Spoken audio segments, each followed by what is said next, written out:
اب رخ کرتے ہیں کراچی کا، جہاں تھانہ عوامی کالونی میں پولیس نے کارروائی کرتے ہوئے 2 معصوم بچیوں کے ساتھ نازیبہ اور زیادتی جیسی گنہونی حرکات کرنے والا ملزم 24 گھنٹوں کے اندر گرفتار کر لیا۔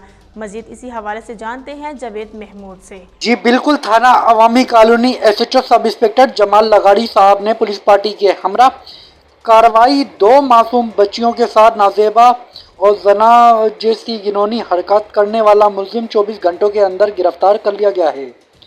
گزشتہ روز قبل تھانہ عوامی کالونی باغ کرنجی کے علاقے میں 2 10 اور 12 سال معصوم بچیوں کے ساتھ نازیبہ زنا کی حرکات کرنے کا واقعہ رپورٹ ہوا تھا، جس پر عوامی کالونی پولیس نے حکمت عملی سے باغ کرنجی کے علاقے میں چھاپہ مار کر معصوم بچیوں کے ساتھ نازیبہ حرکات کرنے والے ملزم کو گرفتار کر لیا گیا ہے۔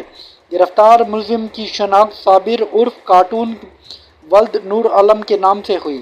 ابتدائی تفتیش کے دوران گرفتار ملزم سے انکشاف بھی ہوا ہے ملزم معصوم بچیوں کو اغوا کر کے بدفعلی اور نازیبہ حرکات کیا کرتا ہے۔ گرفتار ملزم کے خلاف مقدمہ درج کر کے مزید انٹروگیشن کے لیے تفتیشی حکام کے سپرد کر دیا گیا ہے۔ Report Javed Mahmood Arain, district reporter, Red News, Karachi. بہت شکریہ جاوید محمود تفصیلات سے آگاہ کرنے کا۔